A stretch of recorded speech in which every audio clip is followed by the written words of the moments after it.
Sahana Bhavatu Sahano Bhunaktu Saha Viryam Karapavahai Tejasvinavadhitamastu ma vidvishavahai. Om Shanti Shanti Shanti. Om Namo Bhagavate Om Namo Bhagavate Vaivasvataya Mrityave Vaivasvataya Mrityave Brahma Vidyacharyaya Brahma Vidyacharyaya Nachiketase cha Nachiketase cha.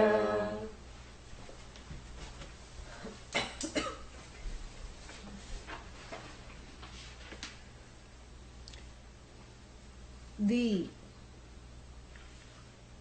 doubt centered on the self, meaning what? Am I happy or am I not? Am I sad or am I bad? Or am I really mad? These are the doubts. There are all these, jokes aside, the doubts are always in the form of a dyad. Happy, sad. Calm, restless. Knowledgeable, ignorant. There are always these opposing dyads that make up the basis of the doubt. As soon as I say, yay, I know this, immediately I'm confronted with something I do not know. Yes, I'm happy. Well, except for this or this. Yes, I'm angry, but no, the same thing at a different situation doesn't make me angry. Sometimes the day is going well and you greet the day for some reason. Because of Bhagavan's blessings, the day is going extremely well. That's what we have to say at this point. And one greets the day with audaryam, a largesse. And then, somebody does something that would have normally ticked you off in a royal way.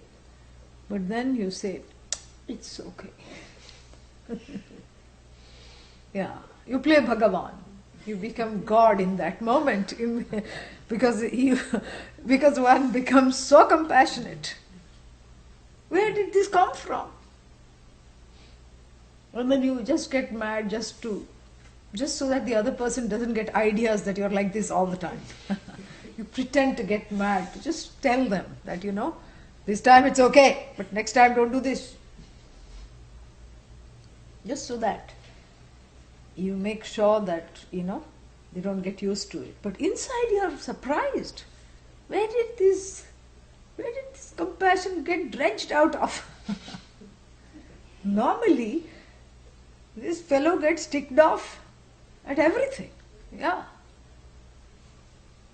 Always tick, tick, tick, tick, tick. Ticking off, ticking off, ticking off.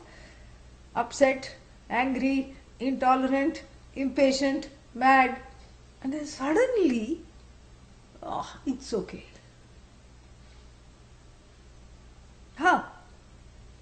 If the compassion is not there, it cannot come out of nowhere. No, it is there. Yeah, but where is it? It's hard to find. So compassion is random. It is also without conditions. That's why we call it compassion. Otherwise it will be a kind of we wouldn't call it compassion. We would call it reciprocity.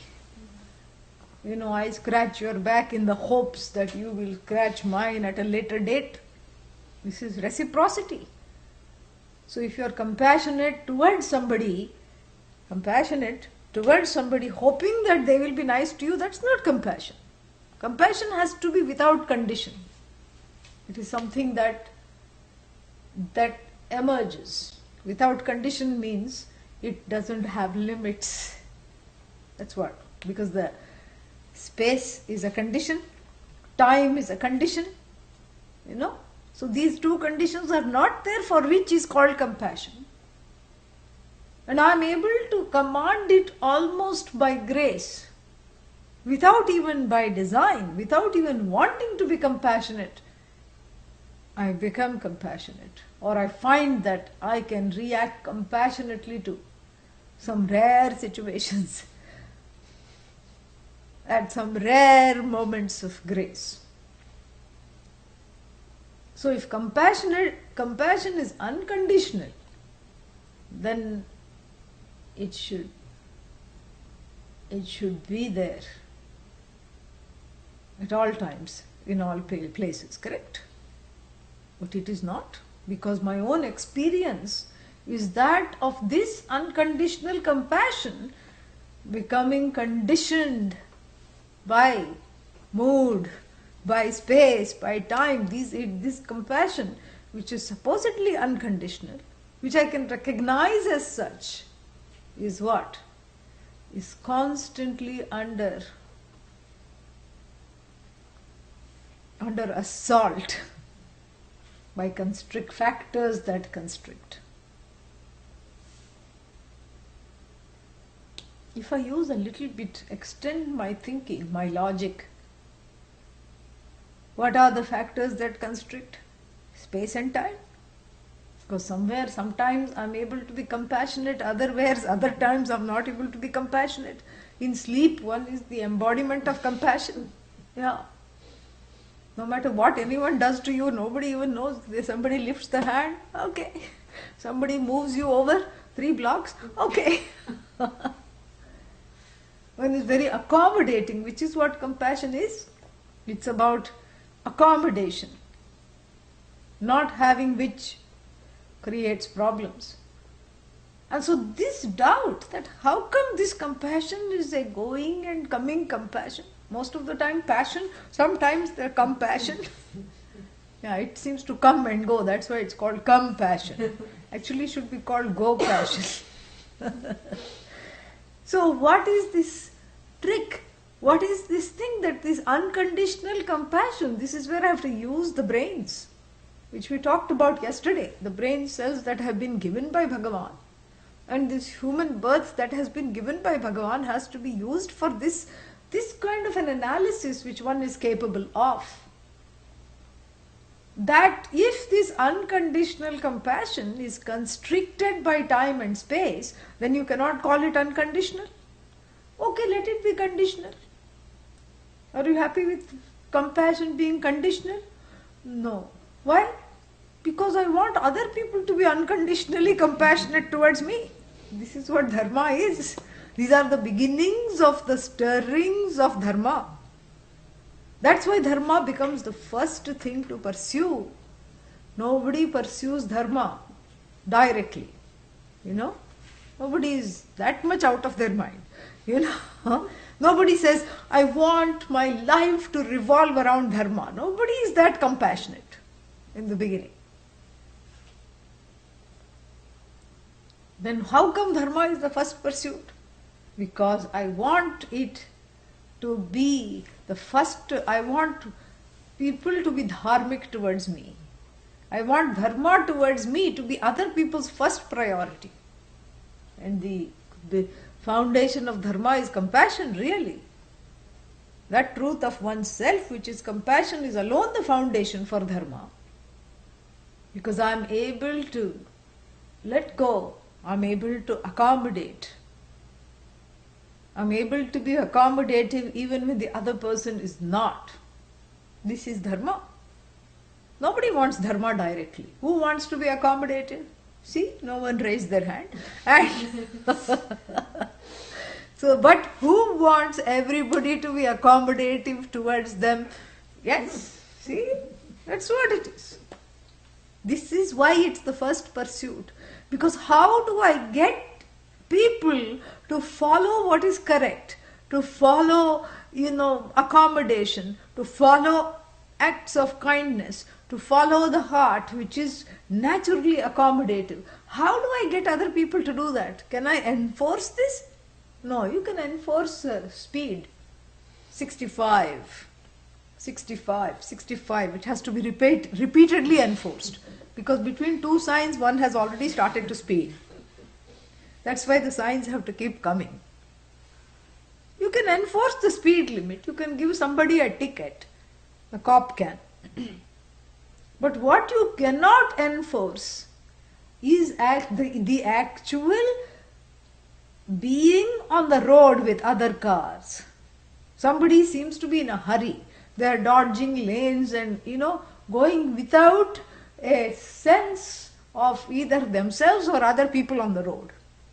What do you do? What should you do at this point? Of course, it's a choiceless choice. You become accommodative. You hang back.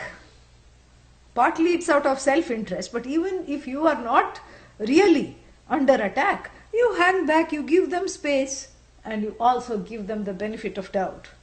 Maybe they are in a rush. Maybe they need to go, they are late for something. Maybe they need to reach before me. Let them dodge and get ahead of the signal. Let them go. Or in the highway, just hang back, allow them to go. You don't always make it a contest. Oh, they speeded in front of me, I'm going to speed now. You don't do that. This cannot be enforced. You do this, why?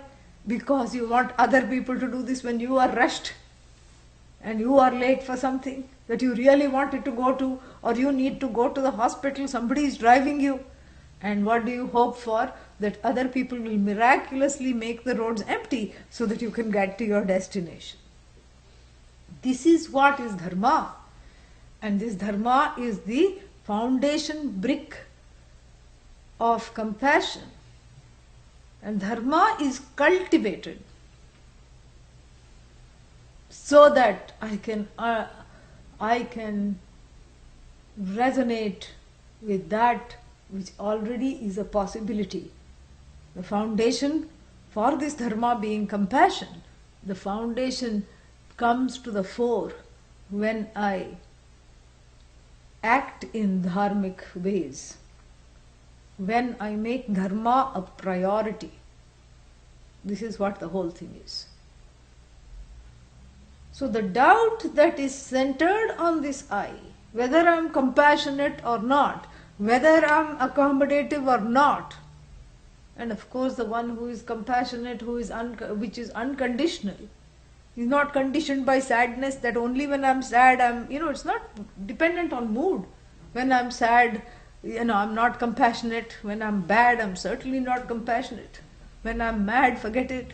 Only when I'm happy, I'm compassionate. The mood cannot be a conditioner. So if I'm capable of compassion, which I know myself to be capable of, the desire is to grow into an accommodative person who is all the time accommodative, all the time compassionate. That's why stories of Mahatma Gandhi, Martin Luther King and all these other saints attract. What attracts is that they were able to do something which appears to be out of the ordinary, that I am not capable of. I don't seem to be capable of. Stories of Jesus offering the other cheek or acting compassionately even when people were, hanging him on the cross. These are all stories that attract, or even of so many saints in other traditions. In the Hindu tradition, we have so many saints. And the saints' lives, if you look at their early lives, it was not a picnic. It was not some, let us all go and enjoy some food in the garden. It was not that kind of a life. Every saint had a very hard life. Somebody asked me this question. Why is it that all the saints had such hard early lives? I said, that's not the question. I said, it should be looked at the other way.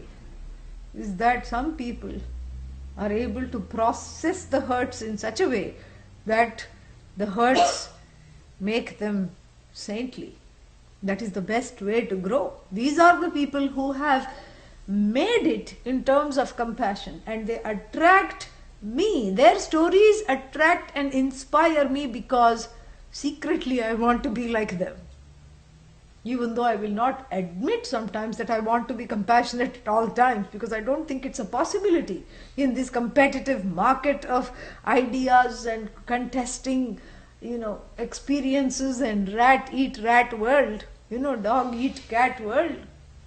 this kind of a world where I have to compete. I will not admit that this is what I want to be, because I feel like this is not in keeping with my artha kama pursuits. Pursuits for security and pleasure seem to be askance with dharma.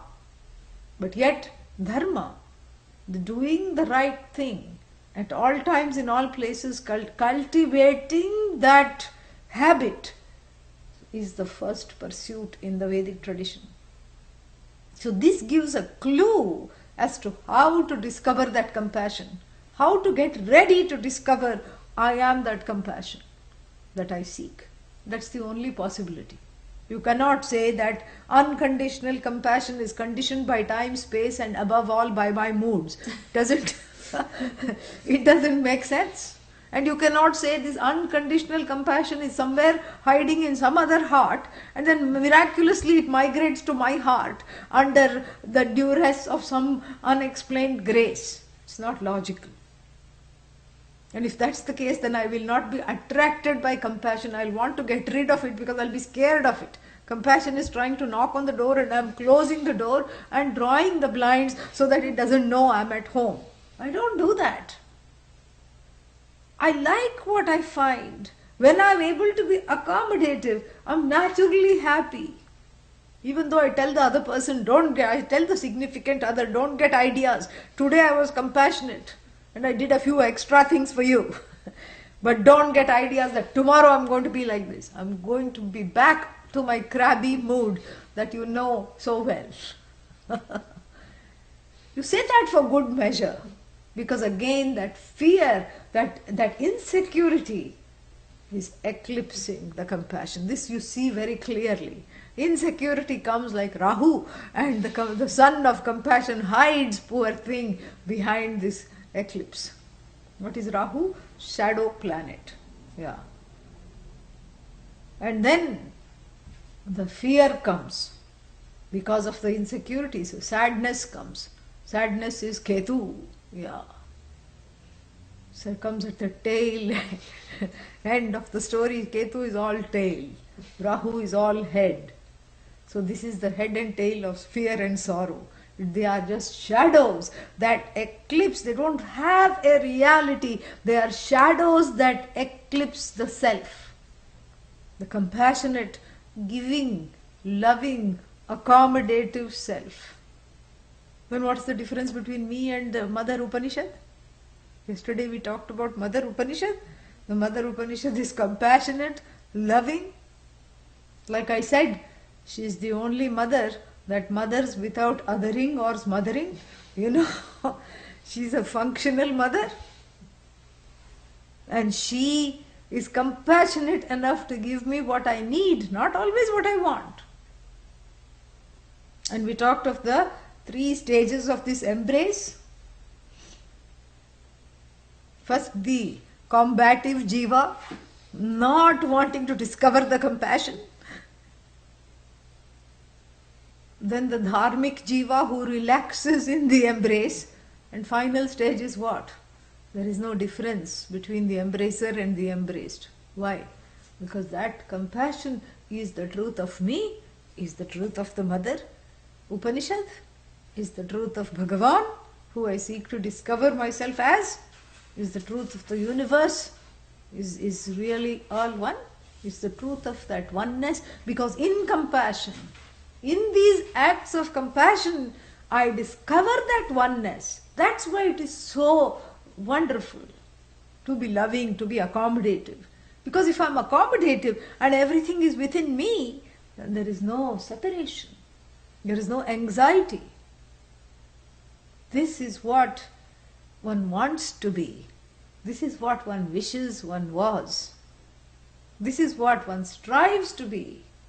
This is where one has to put one's effort to remove the eclipsing factors in the expression of this compassion is the work of the Upanishad.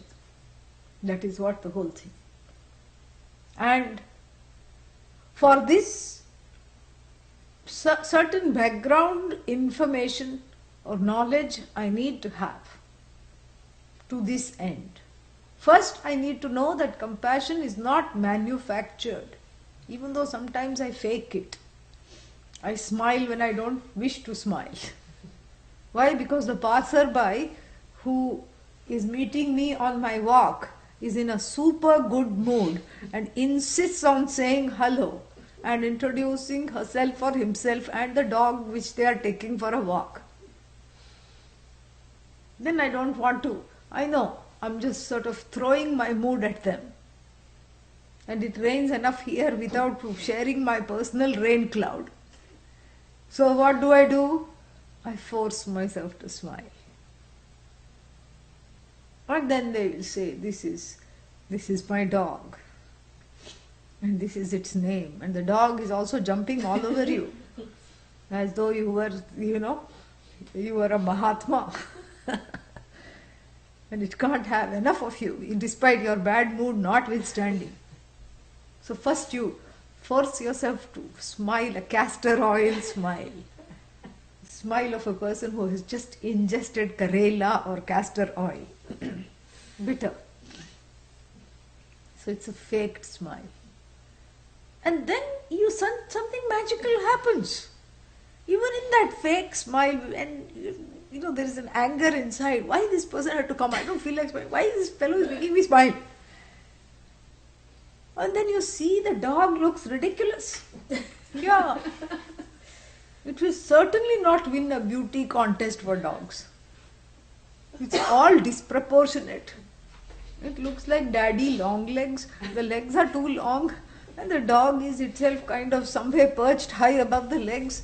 The dog is chubby but the legs are thin and the tongue is rolling out on one side. The eyes are slightly crossed and it is totally unaware of all the things. One ear is up, one ear is down, and the dog is blissfully unaware of how it looks. And it's so happy that it's infectious. Unbeknownst to yourself and not really wanting it, you catch the dog's happiness. And you find that the fake smile is no longer fake. You genuinely laugh. The other person laughs. And you go on your way, and then you find that you have to really work hard to get back into that bad mood. Sometimes you manage, but most of the times, another silly thing, the smile is infectious. Somebody else looks at you and their personal rain cloud is banished by just looking at you, laughing and remembering the antics of the dog. Like this. So how is that lopsided dog able to bring out this compassion? Because it is there. It is there. And this itself shows that faking it to make it is not a bad thing, because you're not really faking it. You're just asking it to be born prematurely, that's all. But it's not ready. Yeah. You're giving it a labor inducement. Sometimes when it's the labor is a very difficult labor for the mother to be, and she's going on and the labor is continuing 18 hours, 24 hours, and so they give something to quicken things up. They give an injection to induce the labor, to quicken things up, so that the mother is put out of this misery, of this pain for days together. So that forced smile, that laborious smile is it's a little inducer. That's all it is. You are making the compassion show itself prematurely when it's not ready. That's all it is. That's the only way. Because if you wait for it to be ready, it will always be constantly hijacked by so many things that it will never come out. And so many lifetimes have already gone waiting for it to come out. So we help ourselves through acts of compassion. And this relatively compassionate heart, not the absolutely compassionate heart which has to be discovered through the teachings, but you can discover this occasionally compassionate heart with a commitment to discovery, is what is needed as a background for this teaching. You need a relative readiness to be accommodative, a relative readiness to discover that compassion, a relative welcoming band that will play a nice tune whenever that compassion comes to encourage it. That is what is needed in terms of the building bricks of studenthood for this knowledge. This is part of the background of this knowledge. What is needed for this knowledge? Compassion, I told you, is built on the foundation, is the foundation brick for dharma really. Or actually it should be the other way around. Dharma is the foundation brick for compassion, this compassion to be discovered. So the student has to follow a life of dharma if one is serious about the study of the Upanishad. That which removes the eclipsing of compassion. And what does that mean? That means that I have to cultivate in my life what is right, what is true. So in terms of speech, conduct, behavior, etc., I commit to righteousness. That is what is called going with the flow.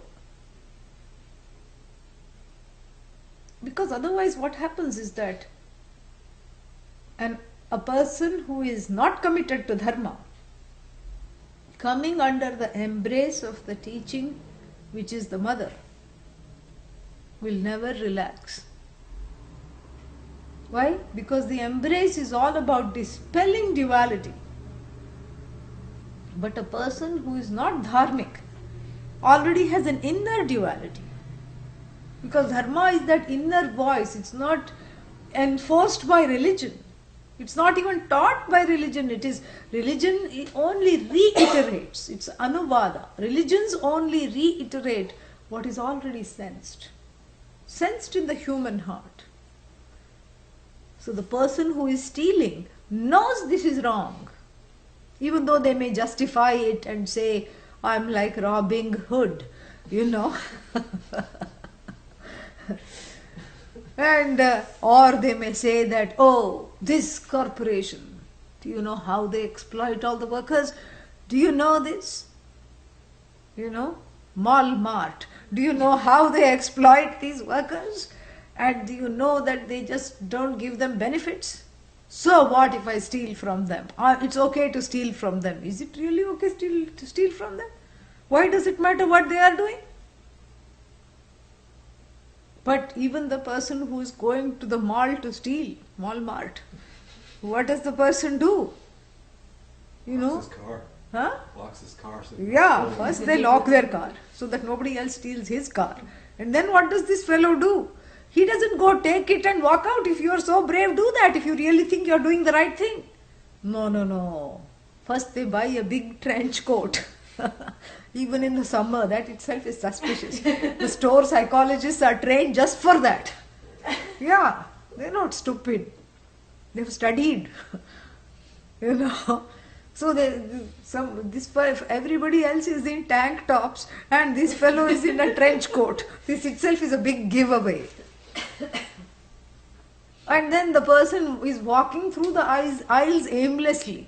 Of course, there are many shoppers who do that, but at least once in a while they are putting something in the cart. This person doesn't need a cart because the coat has many pockets. Cart you need because you're planning to pay for it. If you're not planning to pay for it, why do you need a cart? So much, work. First pretending to shop and putting things away. No, the thief doesn't have a lot of time. He has to be in and out, doesn't want to waste time. So whistling a tune, going through the aisles, looking to the left, looking to the right, not engaging other shoppers because they don't want to be remembered, having a baseball cap covering half the face. The visor is covering half the face so that nobody is wiser. That's why. And then the person just goes, helps themselves, puts it in these easy to access pockets. The pockets should not have zippers and should not be hard to find, but very easily to put it in. And then strolls out of the store without a care in the world, correct? Yeah. First they will look if there is any striped thing that will set off something at the door. If there is, that also has to be removed. For that they will go to the restroom or do something, I don't know what they will do. Why so much subterfuge? If you really think that you're doing the correct thing, walk in, walk out, take whatever you want, help yourself, and then if you're caught, tell them, this is my strategy, I'm an anarchist and I don't believe in all of you, I don't believe in down with the corporation, I'm a Marxist, and long live Karl, and you do that. Do that. No, the person is chicken. Why? Because they know inside that this is not correct. And why? And even though they may be overtly only afraid of the jail and being arrested, they know this is wrong. And why go to such extents?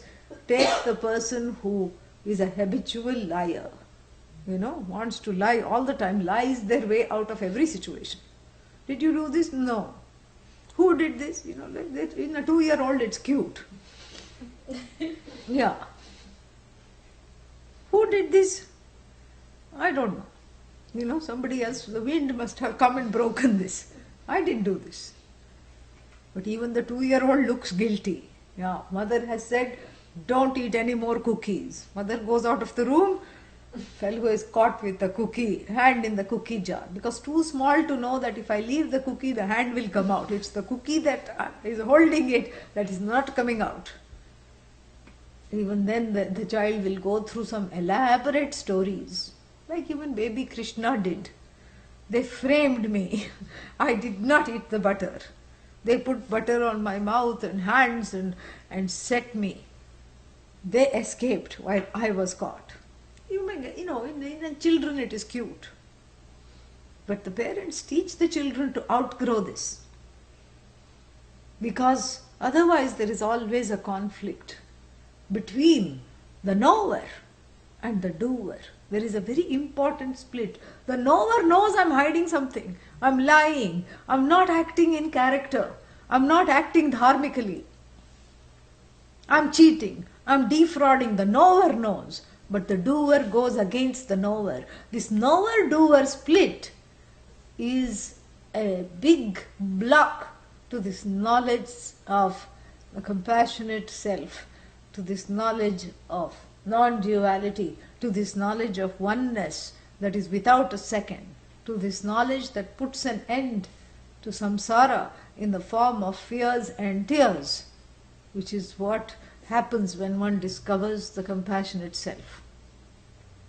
Already there is an inner split. Forget the outer duality. I am different from Jagat. Jagat is different from me. I am different from Ishvara. I am alienated. I am separate. Forget that. This inner alienation and separation becomes a very big block. And this Upanishad, every Upanishad stresses this, but this Upanishad has a specific truck with dharma right from the beginning. Right from the beginning. Yama's another name is Dharmaraja. Yeah, king of dharma. Why? Because he has to do with endings. Yeah. And the tradition promises that those who did not discover dharma right up to the end will know that when the ending comes. Because Dharmaraja is so called. The teacher in this Upanishad is called, is Dharma. Is Dharma embodiment. And he is so called because he is the minion, the lord of death, the deity that is in charge of the clearing house of various jivas. He harvests the jivas and surgically removes them from the bodies, extracts them from the bodies, and then what? And then, based on karma, It's a clearing house. It goes here, goes there. There are various little, trains that go tracks. Animal track, tree track, human track. Yeah. Heaven track, everything is tracked. Naraka track, everything is tracked. He just throws the jivas on various tracks. So you see, this Upanishad, by highlighting the teacher as the embodiment of dharma, as the one who is in charge of the repercussions, because dharma is connected to karma. How does one violate dharma? Not mentally, action, through action. So dharma and karma are what? They are two sides of the same coin. I enact dharma through my karma. That's what it is. Or I violate dharma how? Through my karma. That's why it's not a culpable offense to think of offing someone. You cannot go in jail. But if you have premeditated some kind of a mass murder and you have the intention to do it, how? Because you have gone and bought all these things to assemble a bomb in your basement. That becomes the evidence. Otherwise, if you just think, I wish the entire Jagat would be free of human beings except for me, it is not a culpable offense, because one is not in charge of one's thoughts. So therefore what? Therefore one has to understand this, that dharma and karma are together. And in this Upanishad, dharma is highlighted because without being dharmic, the teaching will not bless. And even though we have a huge list of requirements of what an ideal student is for this teaching, it is sometimes better to keep that long list for a later discussion, And in the beginning, like this Upanishad stress dharma. Why? Because the teachers who do that are very clever. Yeah. You see in the Bhagavad Gita, Lord Krishna discusses 20 things that one needs to imbibe this knowledge. Where? 13th chapter. First 12, 2/3 of the Gita is over.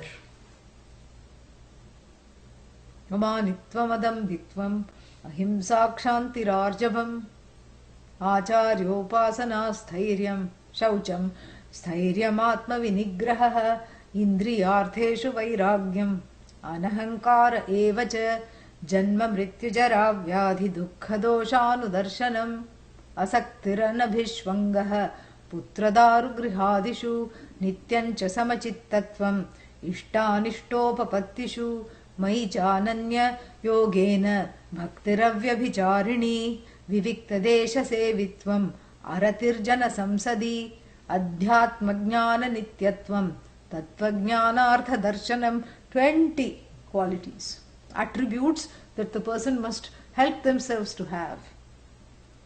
Lack of ego, pride, lack of arrogance, accommodation, uprightness, non-injury to other beings, including oneself, not hurting others, not hurting oneself, not allowing oneself to be hurt. All that is there. Reverence for the teaching and the teacher,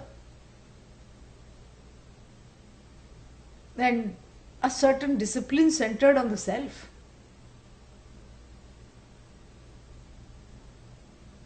Dispassion towards all the objects of love, addictive objects in the universe, sense objects. Ready to send the ego packing and a certain objectivity with regard to the changes that are taking place in the body, mind, sense complex. The ability to witness them.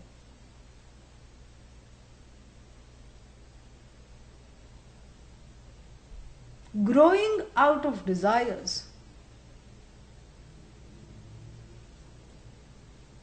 Practicing non-involvement in situations, not taking things personally, by not taking everything personally. Everything is not directed at you. It's not all about you, you know.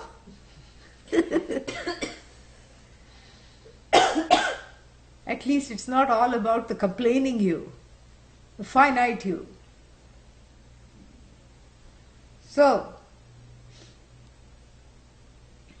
a certain objectivity with regard to the things that belong to oneself, like house, spouse, mouse, etc.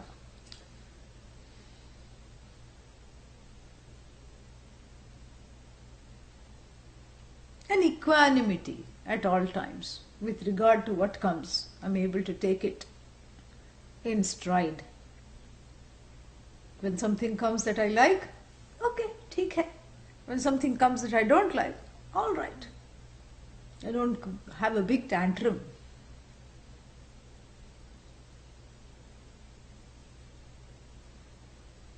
Devotion in Bhagavan.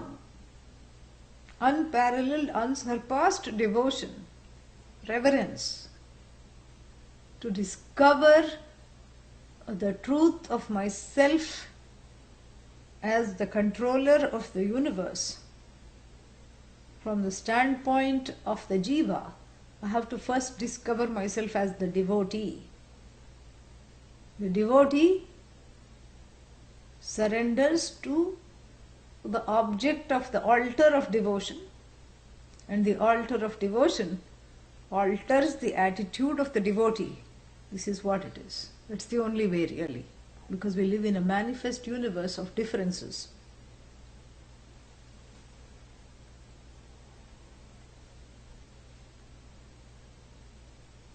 A desire to find places for discovering oneself as contemplative, to make spaces without distraction. A desire to avoid crowds.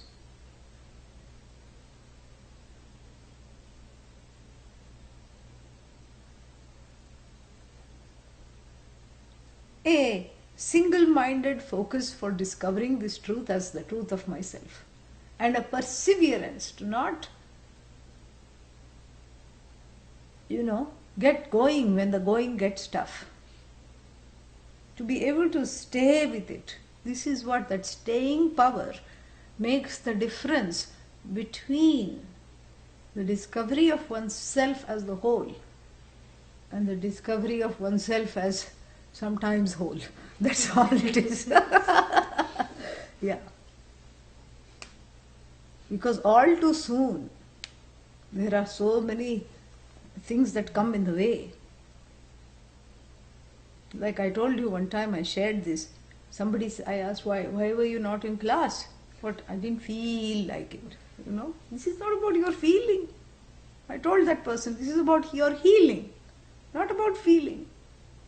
You're healing the split inside and outside, mostly inside really, because the outside only affects because there is a big Grand Canyon inside.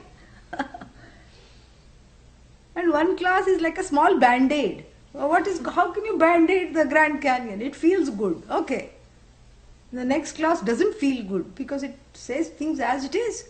I have to take it home and sit with it and process it and allow things to come up, heal them, because I told you this mother teaches you how to mother. You have to be the mother and you have to she teaches you how to embrace that inner child. You have to do that. You have to heal the adult-child split. All these things have to happen.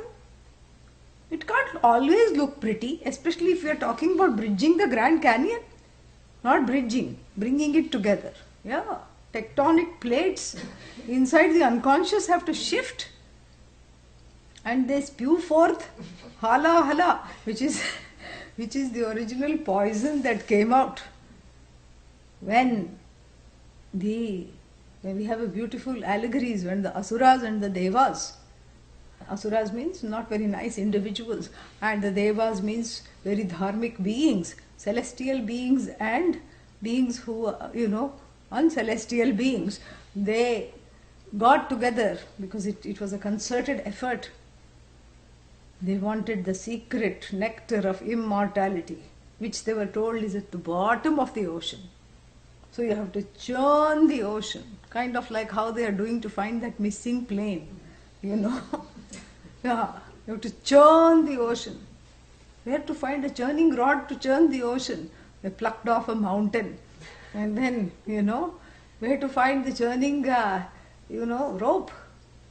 And one python, unsuspecting python was lying around.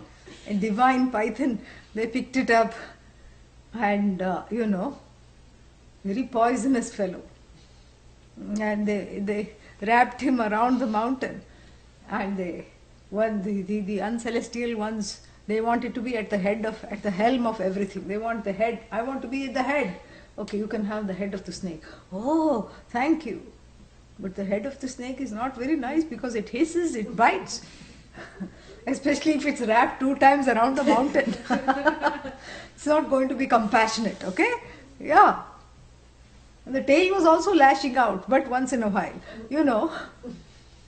So they churned. And to their surprise, all kinds of things came out. Things they were not expecting. So many things came out and all these things came out. But then the greatest surprise was before the nectar of immortality came out, this vicious poison called hala hala came out. And then it was worse than smog. It was worse than any kind of toxic substance and noxious gas, which even if you come into contact with even for a second, puts you out. This was hala hala. And everybody had been already poisoned and bothered by the fumes of this poisonous snake hissing occasionally. And a lot of asuras were down and they had to be, revived with wet hankies. And then what? When this poison was released, the snake fainted. That was that was the power of this poison. The most poisonous snake fainted. Yeah. That had to be revived because they needed it to continue churning. Yeah, that needed CPR. This snake, which was poisoning and scaring everyone else. And what is that poison? It's all allegorical. What is that? Deep down is this bottom, in this bottomless ocean is this immortality. That is the compassion which came out in a pot. Yeah, that is the compassion. And that is what is called, that's why you have to dig deep. And there are many surprises along the way. Dig deep again within apostrophes. This is a knowledge of depth.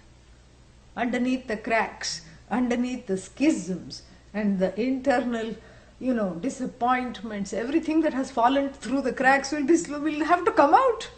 Yeah. It's not a picnic. Oh, I'm studying Upanishad. This is a serious pursuit. This is not some kind of I'll just be entertained for an hour and come back. We make it entertaining. And that is the grace of the Guru, that makes the classes entertaining. Some other, this is all because of Pujya Swamiji, really.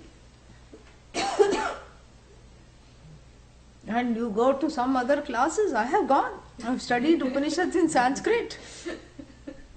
And then, they are teaching the same thing. Don't think that they are teaching something else. And I can't even call them boring because they are all about knowledge. But it's not given in this particular way. It's a very serious affair. The teacher will not look to the left or to the right. The teacher will just read and then teach. It's a serious affair. And the teacher has so much, what the teacher does is very amazing. Because if you go to some serious places where they teach this knowledge in Sanskrit, the teacher does not care if people get up and go in drones. Let them get up. I'm not sitting here. The teacher will say, I'm not sitting here to entertain you. If you really have what it takes to come and study, sit in front of me. Otherwise, don't even come. This is what this thing is. Nothing wrong, but this is what I'm telling you.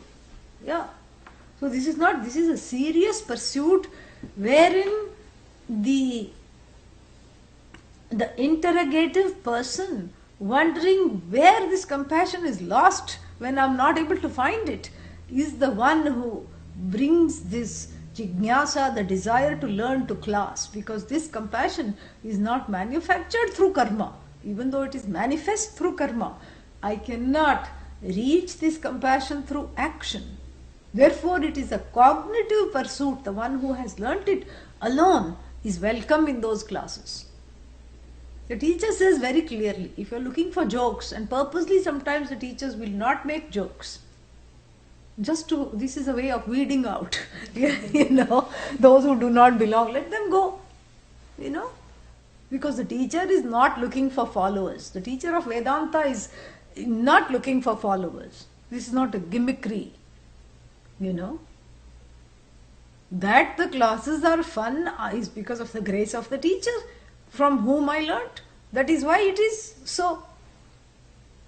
No other reason.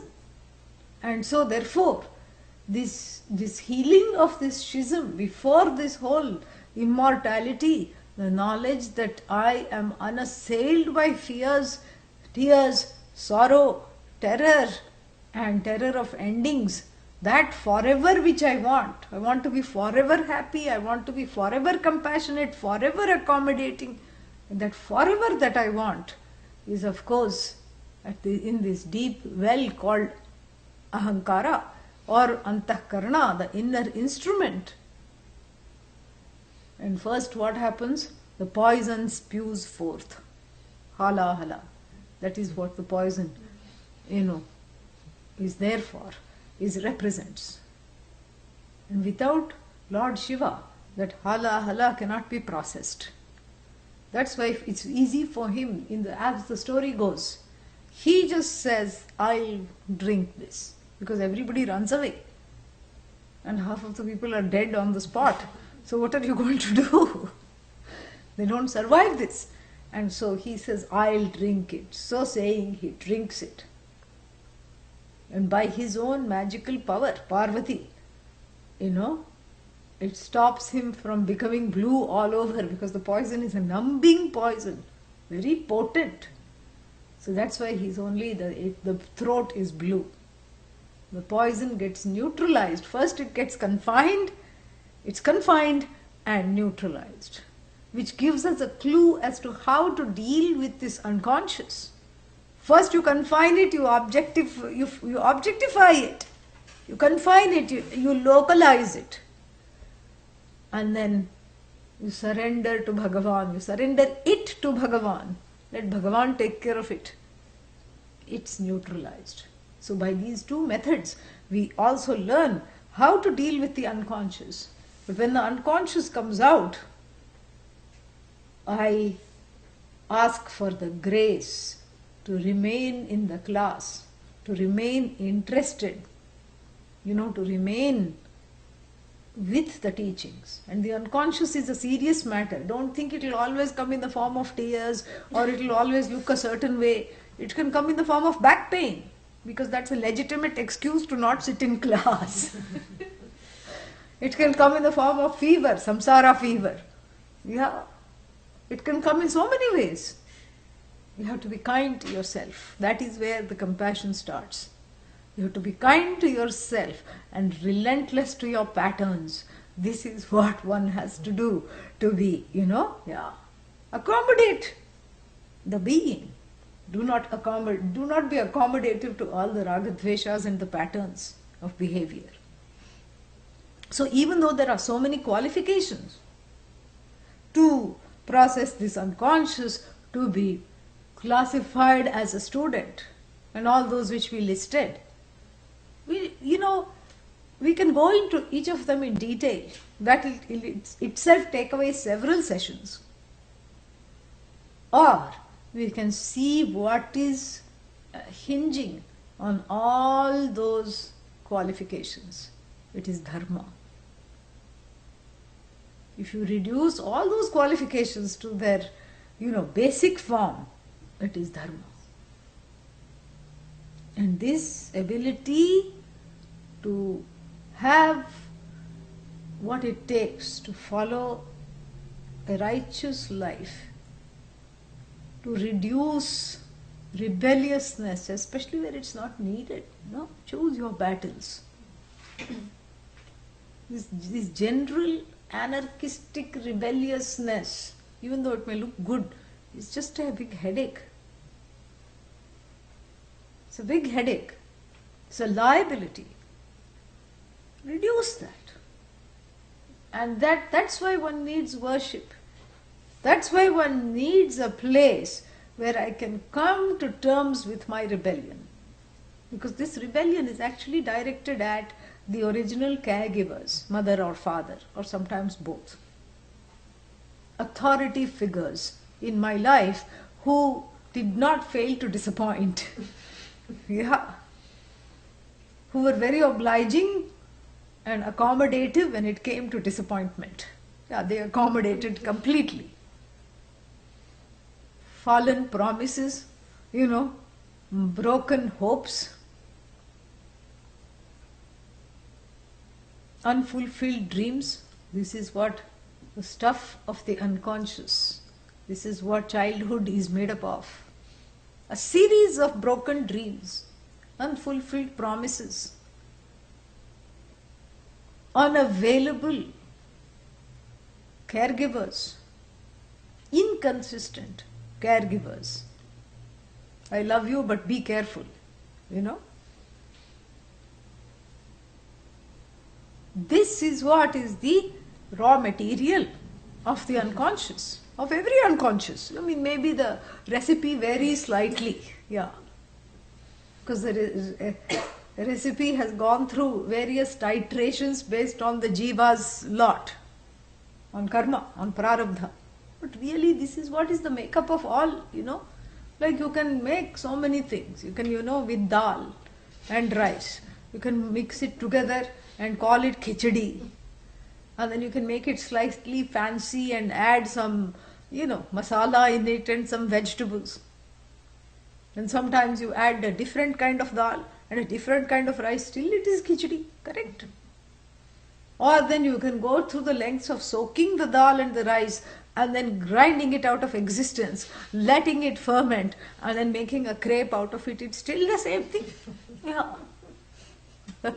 Rice and dal and rice. That's all it is. These are the building bricks of everyday food. This is also the building bricks that has fed the unconscious. Not dal and rice, but the individual, what should I say? The broken dreams and hopes, that is what is by the caregivers. That's what, because that's all the person knows. The child thinks mother is God, father is God. And it has to discover the mother and the father of the universe. It has to discover the infallible as the mother and the father of the universe. So making peace with what is, even with a certain force, is one of the greatest building blocks for this dharma. And dharma itself is a building block for discovering the student within. Discovering the student within. So that is the first thing one needs to study. I said we need one or two things. What's the second thing?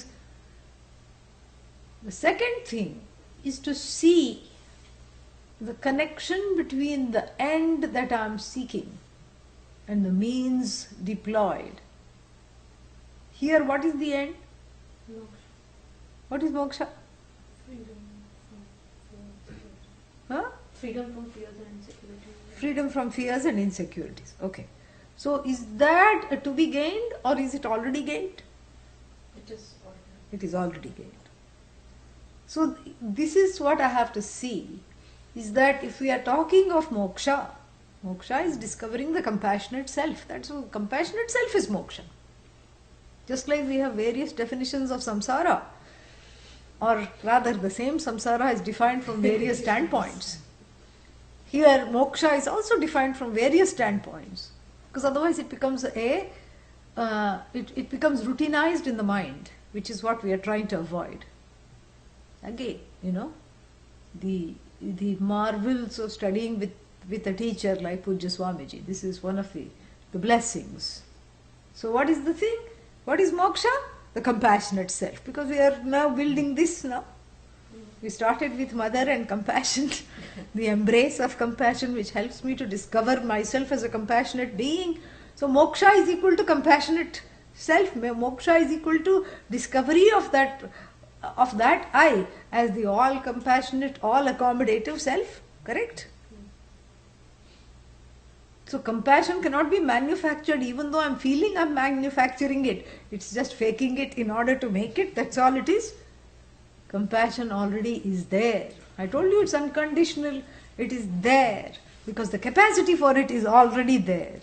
So we are talking of uneclipsing a capacity for compassion, and that capacity cannot be there without the compassion being there.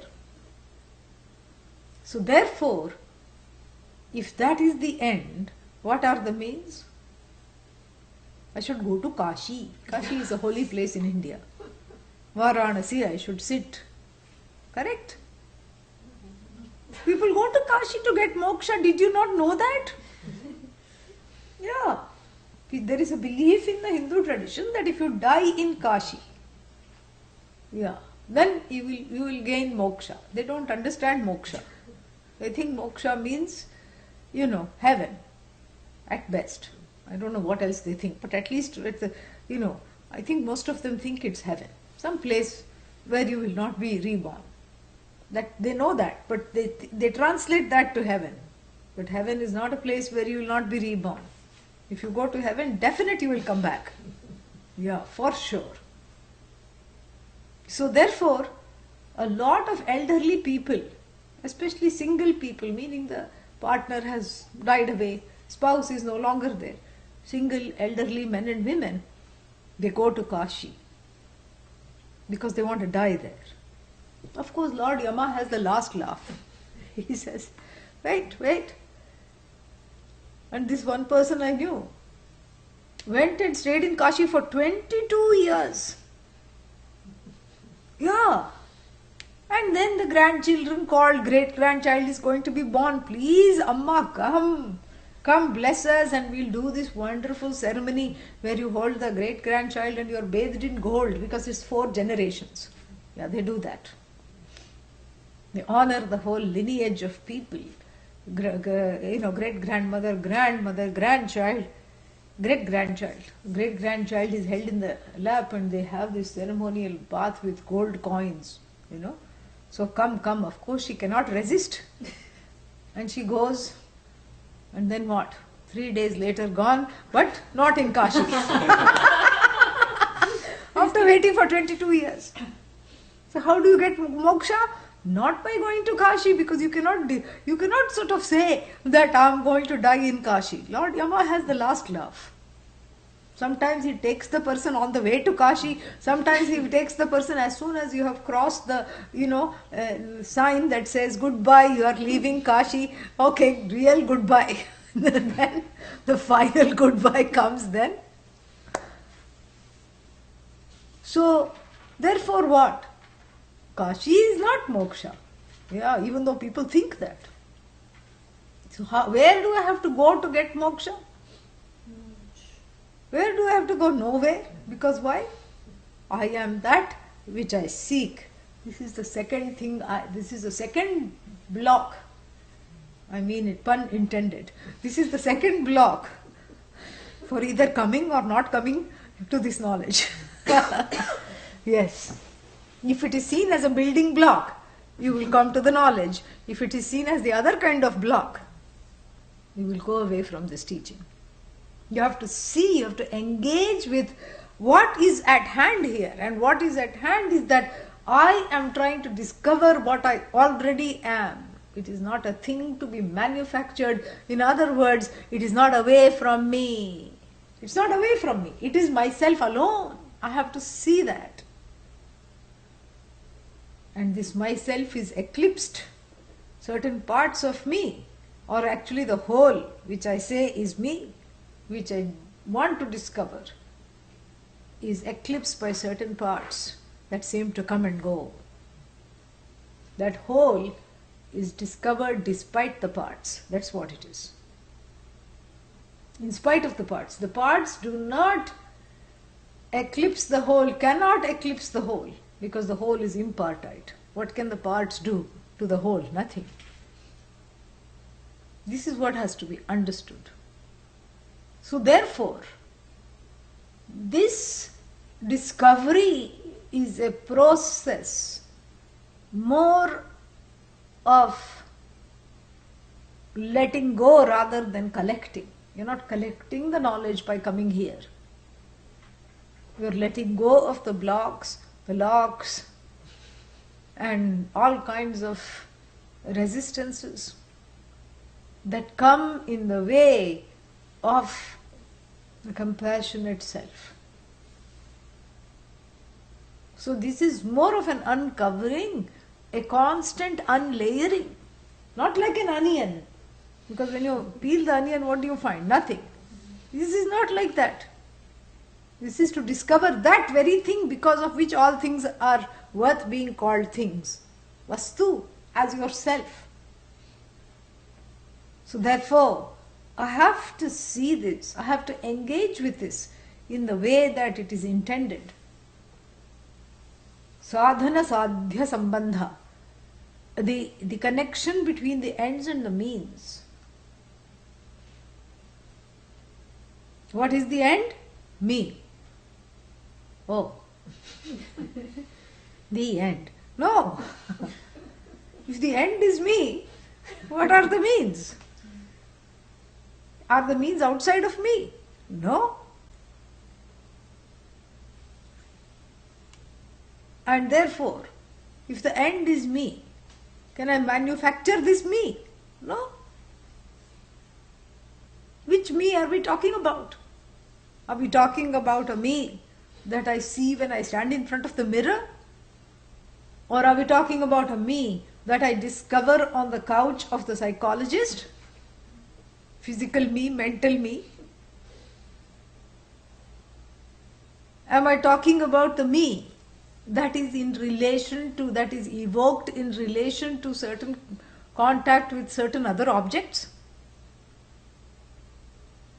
No, I'm talking of that me, which is the witness of all of this, Sakshi. The one who is without needing to be propped up by anything else. The one who always answers yes to the question, are you here? Yes? Yes. Very interesting. Are you here can never be answered no. And are you asleep can never be answered yes. Fascinating. Because if somebody says, yes, I am asleep, that means what? No, they are not asleep, they are lying. And if supposing somebody says, no, I am not here, what does it mean? Yes, they are here. Yes. How do you know it's yes?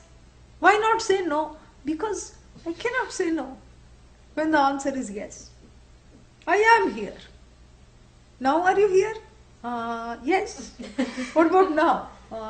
Yes. Yes. Yes. Yes. Yes. Now. Am. I. Now. That is the Sakshi, the witness. On this I now is piled a whole lot of superimposed nonsense. And since this now is endlessly compassionate, it accommodates even the wrong information. Yeah. So the locus of the superimposition is free of the very thing which is superimposed upon it. Like what? Like even the rope. On the rope, what is superimposed? Snake. Snake. Yeah, what else can be said? Does the rope become slimy like the snake? Does the rope become scaly? Does the rope develop fangs? Does the rope become poisonous to touch if it bites? So the snake dharmas, here dharma means attributes, the snake dharma does not even touch the rope. The rope, which is the locus of the superimposed snake, is free of the sliminess, the desire to eat its own eggs, and everything which is snake dharma does not afflict the rope. Correct?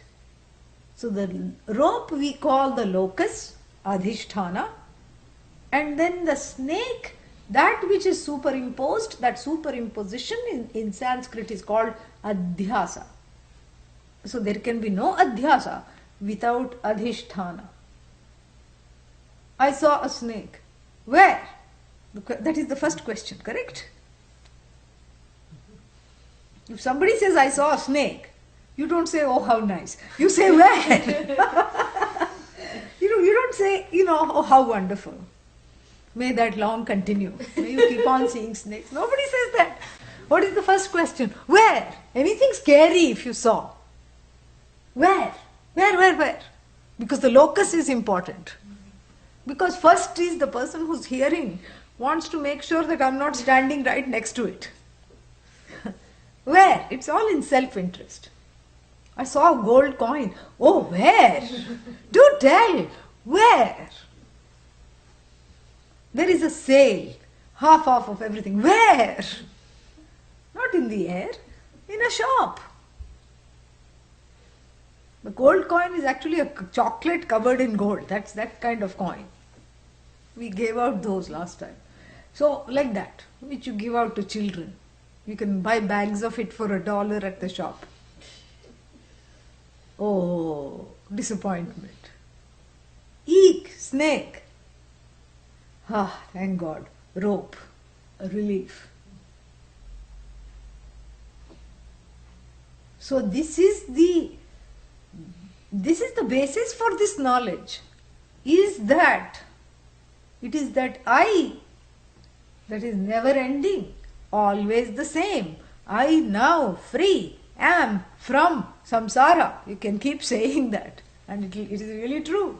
I free, I compassionate, I now. This is all becomes stuff for rumination, contemplation. I now am. And what are you saying when you say I now am? I can never come to an end. I is self-revealing. That's what you're saying. I is forever in the now. And that which is forever in the now is truly forever. And that which is forever now is truly endless. And that forever is free of sorrow. But why can't I be forever sad? What will you say to such a person? You can. But you don't want to be forever sad, correct? You reject that very thought. That's why you're taking Prozac. If you wanted to be forever sad, you wouldn't be taking Prozac. Nobody can tolerate depression. Nobody can tolerate anger, fear. This is the basis, this is the experiential basis to understand something which is called apata jnanam, a kind of a accidental knowledge that resonates with the truth of oneself. And this accidental knowledge is a blessing of one's own experiential reality. So therefore what? Therefore I have to see this, I have to understand this, I have to see this totally. That I is the locus for a number of superimpositions, both good and bad. And the I therefore has to be free of all the superimpositions which are attributed to this I. Just like the rope is free of the sliminess and the scaliness and the poisonousness, the venom of the snake. even though the snake is frequently seen on this. And without the knowledge of the locus, you cannot have moksha, because the locus is that which is free of everything, and that free of everything is called moksha. And that what you called it compassion, because I have to tell you that that freedom is manifest in the form of compassion, because I know that your next question is going to be, what does that freedom look like? How to experience it? This is what it looks like. The dynamic form of limitlessness is compassion. The dynamic expression of limitlessness is compassion. Moksha is that freeness, that limitlessness. So this I have to discover. So the knowledge is removing the snakes from the rope. And boy, there are many snakes. Yeah. Snake of doubt, snake of despair, snake of hopelessness, helplessness, helplessness. What else? You know? Snake of I'm just this and not that. Snake of I'm as good as the body. Snake of I'm assailed by my mind. Snake of never mind the mind. Snake of this, snake of that. So many snakes. So little time. Yeah.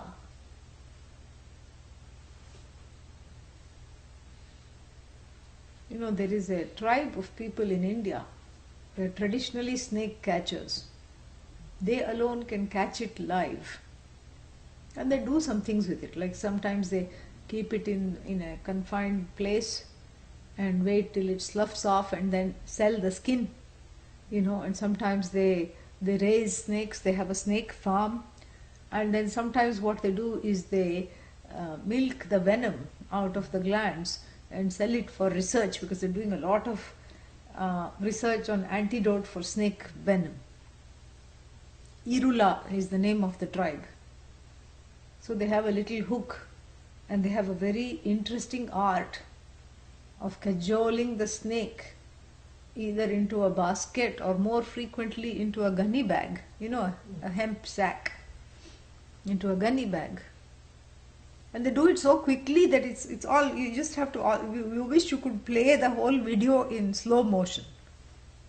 So the stick with a hook on it, they hook it on to the snake's tail at first.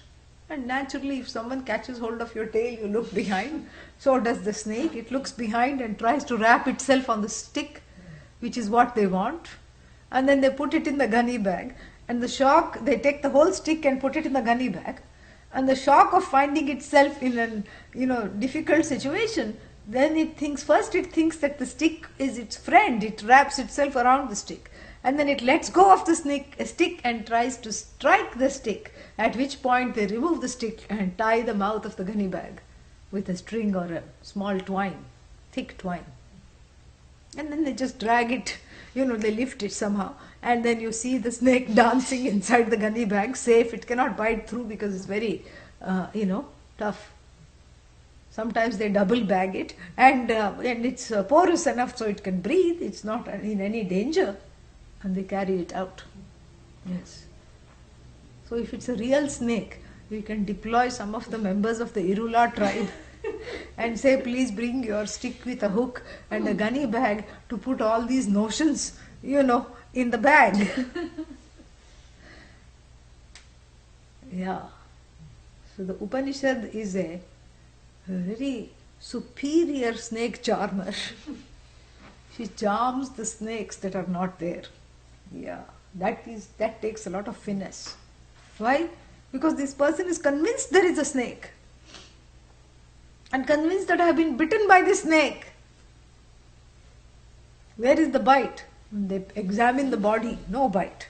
Then of course you ask the next question, where is the snake? And they point to the rope confidently. See, it has 3 bends. This is a Tribhangi snake.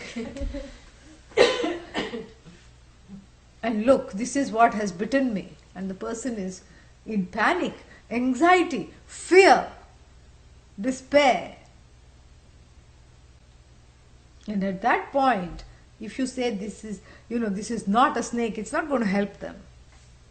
You have to show them the adhisthana on which they saw the snake and they imagined that the snake bit them. You have to show the adhisthana for what it is. Look, idiot, it's a rope. That's why another word for superimposition in the Sanskrit language is aropaha. Yes. Rope. Yeah. The sages knew that one day the English language will borrow the word rope from this. So that's why they called it aropaha. Yeah. They were seers. This is superimposition. So that which I saw on the rope is aropa. That's why it's called rope. Asamantat ropaha. Aropaha. It's just a rope. But you tell this person who is ajnana sarpadashtaha, bitten by the snake of ignorance, you tell this person, this is not a snake, they're not ready to listen to you. So first you have to say, I have the remedy. Here is the antidote. Drink this. You have to go through the motions. Correct? Drink this. Oh, really? This will help the snake bite? Already the legs have started to go numb. Yes, drink this. Glug, glug, glug. Okay, then what? Sit down, Yeah, but. Yes, I'm going to give you the antivenom. Yeah. And then after the person's breathing has normalized, because first you hand them a paper bag and then they breathe into the paper bag and the carbon dioxide, makes the breath a little less panicked. Yeah, the best thing for panic is a paper bag. Yeah, not plastic bag, okay? Yeah. So, then what? After the person has calmed down, just say, let us both go, you and I, hand in hand, and let us look at this snake together. No! I'm scared! No! I'm here with you. Let us look at this snake. And we'll say, bad snake, how dare you bite? This is what the mother does to the 2-year-old in India. The 2-year-old runs somewhere, falls down, and the mother hits the floor. Bad floor, you hit my baby. You made my baby fall. Bad floor. And the child sits and claps through the tears. This is what the teaching is doing. That's why I said it's the best kind of mothering. Come, we'll just go beat the snake. Beat the daylights of the snake. How dare it bite you? Let me show you the snake. I'm going with you. Then even while walking, the person is motivated to walk because, this is a snake, still a snake, and I'm going to look at it, I'm going to become courageous.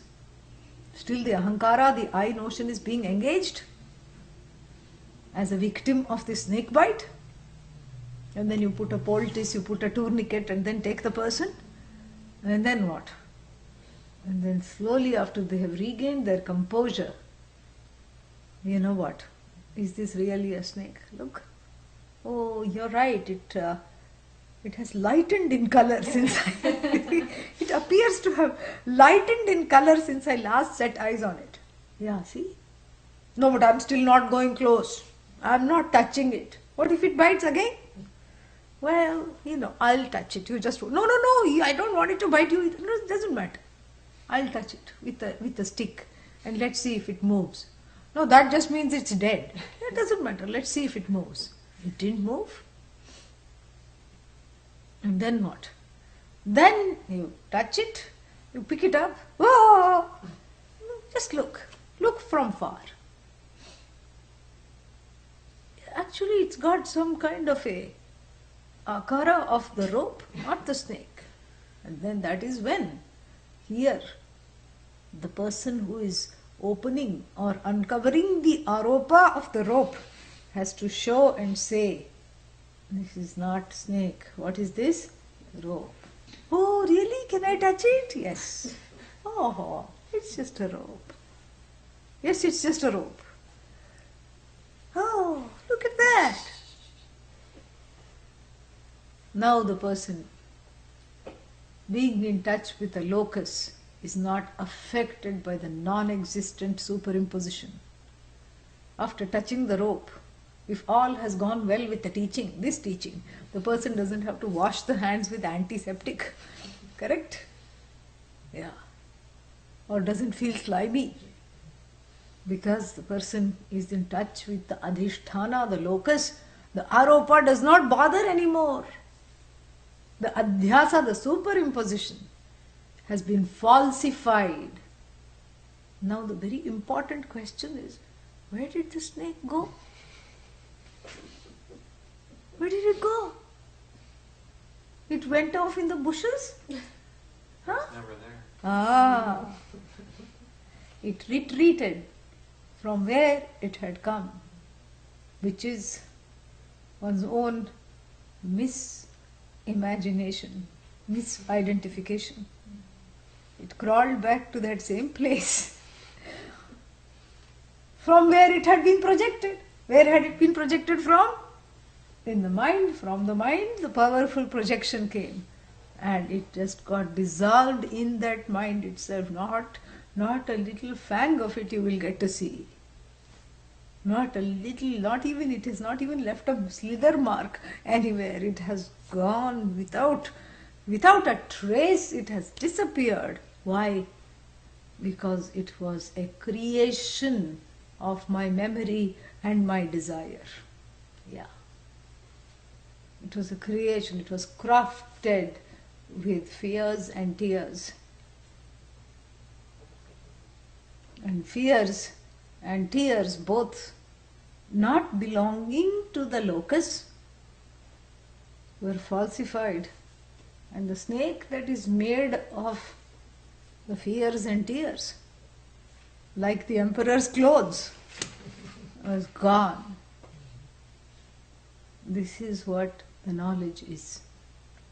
So the Upanishad does all kinds of things. First, she sees you to see the snake, to have darshan of the snake, and to then falsify the snake, and to show that sometimes the Upanishad waxes eloquent about the nature of the rope, so that we recognize that the truth of the rope. As myself, as the sitting duck for all aropa, I have to see that truth. And I have to falsify the misinformation, the misidentification here. I am as good as this snake of doubt and fear. I am as good as my fears and tears. All this has to happen. And it is a process. That's why the perseverance is needed. So the first thing is bringing the studentship in the form of a love to cultivate dharma and to be committed to cultivating dharma. And the second thing that we discussed is seeing that the seeker and the sought are one, and therefore this is a cognitive pursuit. Discovering the rope, I don't have to go on a pilgrimage. The rope is right there, exactly where the snake was. You cannot say that the rope was underneath the snake, lying parallel next to the snake. No, in fact there is only one thing which I have misnamed as the snake. And that is a matter of correction. So here it is a matter of correcting my identity from the hopeless, hapless individual called the jiva to seeing that I am the adhisthana, the locus of the entire universe of names and forms. It's not a small thing, and it's not for the faint-hearted. Yes, it's not. It requires a certain perseverance, and it requires viveka, the ability to see this and to desist from being distracted by other pursuits that may promise this moksha. You can breathe your way through moksha. You can die and go to moksha. You can be alive and give me money and then be free. Why? You have moksha from your money. This is what a lot of things could go by. So not to be bamboozled by all these methods, because really speaking, when there is a misunderstanding, the only method of correction is cognitive. So we are talking of a misunderstanding. We are not talking of gaining something that is away from me. We are talking of looking at something that is myself, which I have not been able to look at because it has been covered by the snakes of grief and fear. That is the second thing. What is the third thing? The third thing is that in order to understand the truth of myself, I need a means of knowledge, which we will discuss when? Tomorrow. 8 o'clock. Om Purnamadah Purnamidam Purnat Purnamudachyate Purnasya Purnamadaya Purnamevavashishyate. Om Shanti Shanti Shanti. Harihi Om Shri Gurubhyo Namaha. Harihi Om.